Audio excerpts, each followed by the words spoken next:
എല്ലാ കൂട്ടുകാർക്കും പുതിയൊരു വീഡിയോയിലേക്ക് സ്വാഗതം. എൻ്റെ കുക്കിങ്ങും ദിനചര്യകൾക്കുമൊപ്പം നിങ്ങൾക്ക് ഉപകാരപ്പെടുന്ന ചില അറിവുകൾ പങ്കുവെക്കാനാണ് ഈ വീഡിയോ. പറയുന്ന കാര്യങ്ങൾ മാത്രം ശ്രദ്ധിക്കുക. വിഷ്വൽസ് ശ്രദ്ധിക്കേണ്ടതില്ല.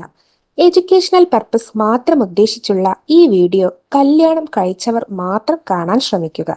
വീഡിയോ ഉപകാരപ്രദമാണ്, മറ്റുള്ളവരും അറിയേണ്ടതാണ് എന്ന് തോന്നുന്നുവെങ്കിൽ ഷെയർ ചെയ്ത് സപ്പോർട്ട് ചെയ്യാൻ മടിക്കരുത്.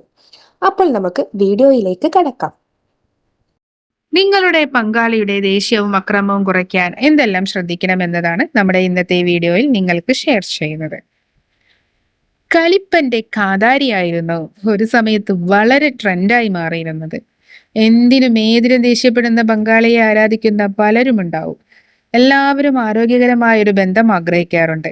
പക്ഷേ പല കാരണങ്ങൾ കൊണ്ടും ബന്ധം വഷളായി പോകാറുണ്ടെന്നതാണ് സത്യം. വ്യത്യസ്തമായ കാഴ്ചപ്പാടുകളിൽ നിന്നാണ് ഓരോരുത്തരും വരുന്നത്. പരസ്പര വ്യത്യാസങ്ങൾ മനസ്സിലാക്കി സന്തോഷത്തോടെ ജീവിക്കേണ്ടത് വളരെ പ്രധാനമാണ്. ചിലർ ആക്രമണാത്മക പങ്കാളികളായിരിക്കും. നിന്ദ്യമായ പരാമർശങ്ങൾ നടത്തും, വാക്കാൽ ദുരുപയോഗം ചെയ്യും, അല്ലെങ്കിൽ പണം തടഞ്ഞു വെക്കും. അങ്ങനെ പങ്കാളികൾക്കിടയിൽ പലതരത്തിലുള്ള പ്രശ്നങ്ങൾ ഉടലെടുക്കും.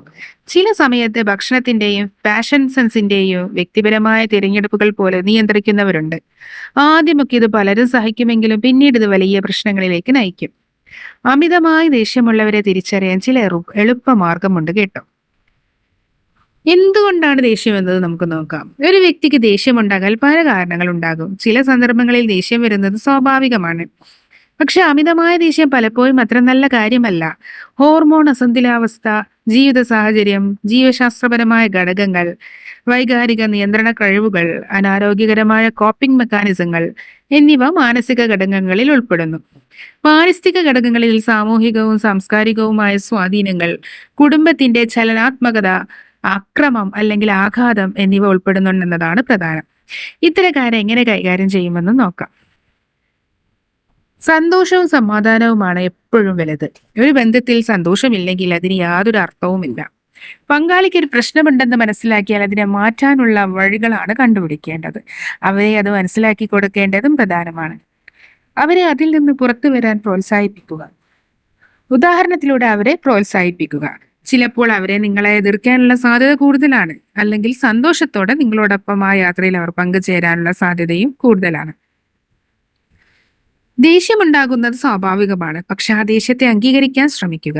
ചില സന്ദർഭങ്ങളിൽ ദേഷ്യമുണ്ടാകുന്നത് അംഗീകരിക്കാൻ പഠിക്കേണ്ടത് വളരെ പ്രധാനമാണ്.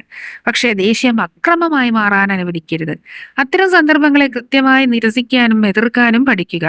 ഒരു അന്തർലീനമായ വികാര നിമിത്തം അവർ കോപിച്ചിരിക്കാമെന്നും അംഗീകരിക്കുകയും സാധൂകരിക്കുകയും ചെയ്യുക. എന്താണ് നിങ്ങളെ ദേഷ്യം പിടിപ്പിക്കുന്നത് അല്ലെങ്കിൽ അസ്വസ്ഥതയുണ്ടാക്കുന്നതെന്ന് കൃത്യമായി പങ്കാളിക്ക് മനസ്സിലാക്കി കൊടുക്കുക.